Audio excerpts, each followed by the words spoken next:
Tony Stark is a genius, billionaire, playboy, CEO of Stark Industries, the most advanced weapons manufacturer in the world. He's charismatic, arrogant, and completely untouchable. At a casino, instead of attending an award ceremony honoring him, he's gambling and flirting. Responsibility? That's for other people. The next day, he heads to war-torn Afghanistan with his best friend and military liaison, Lieutenant Colonel James Rhodey Rhodes, to demonstrate Stark Industries' newest weapon, the devastating Jericho missile. The missile test is a spectacle. Stark commands the desert like a showman. One button press, and the Jericho obliterates an entire mountainside. It's power beyond imagination. But on the ride back, everything changes. Their convoy is ambushed. Explosions tear through the vehicles. Soldiers are killed instantly. Stark stumbles out of the wreckage, only to see a Stark Industries missile land at his feet. It detonates. Tony wakes up in a dark cave, chest burning in agony. He's being kept alive by a crude electromagnet wired into his chest. Shrapnel from the explosion is inching toward his heart, and without the device, he'll die. The man who saved him is Ho Yinsen,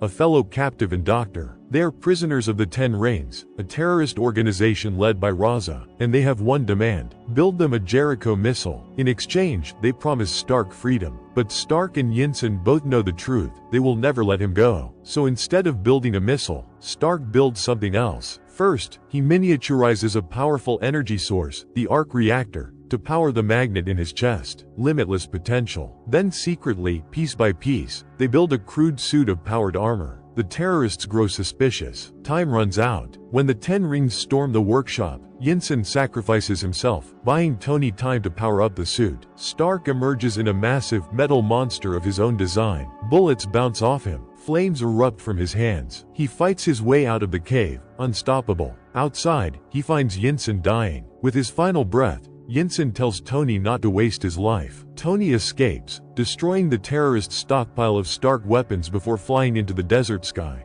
But the suit fails mid-air. He crashes hard. He's rescued by the US military and brought home. And the old Tony Stark is gone. Back in America, Tony shocks the world. At a press conference, instead of promoting the company, he announces Stark Industries will stop manufacturing weapons. The room explodes in chaos. His father's longtime partner, Obadiah Stane, is furious. This decision could destroy the company and the legacy of Tony's father. But Tony doesn't care anymore. He's seen firsthand what his weapons do in the wrong hands. And in his workshop, he begins building something new, sleeker, faster, smarter. He builds a new arc reactor, more powerful than before, and installs it in his chest. Then he constructs a refined red and gold suit of armor. This isn't a weapon of war, it's something else entirely. At a charity event, a reporter informs Tony that Stark weapons, including Jericho missiles, are still being used by the Ten Rings to terrorize a village called Gulmira, Yinsen's village. That's when Tony realizes the truth. Someone inside Stark Industries is still selling weapons under the table. He confronts Obadiah Stane, but Stane denies everything. So Tony takes action. He suits up and flies to Afghanistan. In Gulmira, the Ten Rings are executing civilians and terrorizing families. Then suddenly,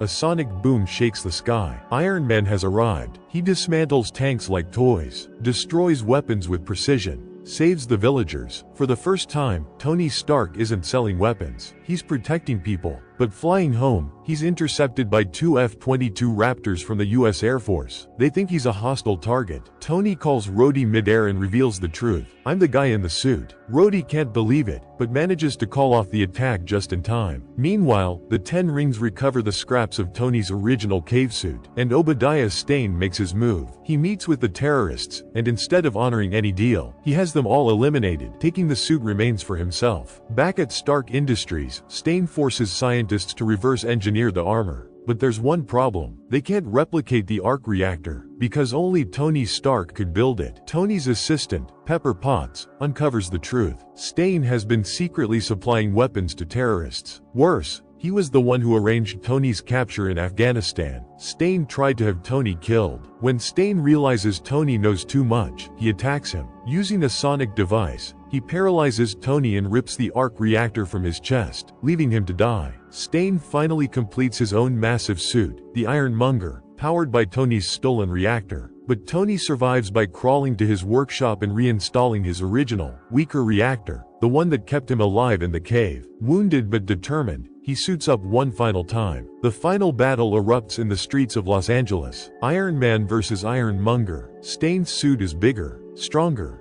more powerful. Tony is running on outdated tech. He's outmatched, blasted through buildings, crashing through streets. So Tony lures Stane to the top of Stark Industries headquarters. He instructs Pepper to overload the giant arc reactor powering the building. She hesitates, but she does it. A massive surge of electricity explodes outward. Stane is electrocuted and falls into the reactor as it detonates. The Ironmonger is destroyed, and Obadiah Stane is dead. The next day, the press is in a frenzy. They've given the mysterious armored hero a name: Iron Man. Agent Phil Coulson provides Tony with a carefully crafted cover story to protect his identity. Tony walks up to the podium. He starts reading the script, pauses, looks at the crowd, then smirks. "I am Iron Man." The world is stunned. Rhodey can't believe it, but Tony Stark is done hiding. Later that night, a man appears in Tony's home. Nick Fury, director of S.H.I.E.L.D. He tells Tony something bigger is coming, that he's not the only superhero in the world, and he wants to talk about something called the Avengers Initiative.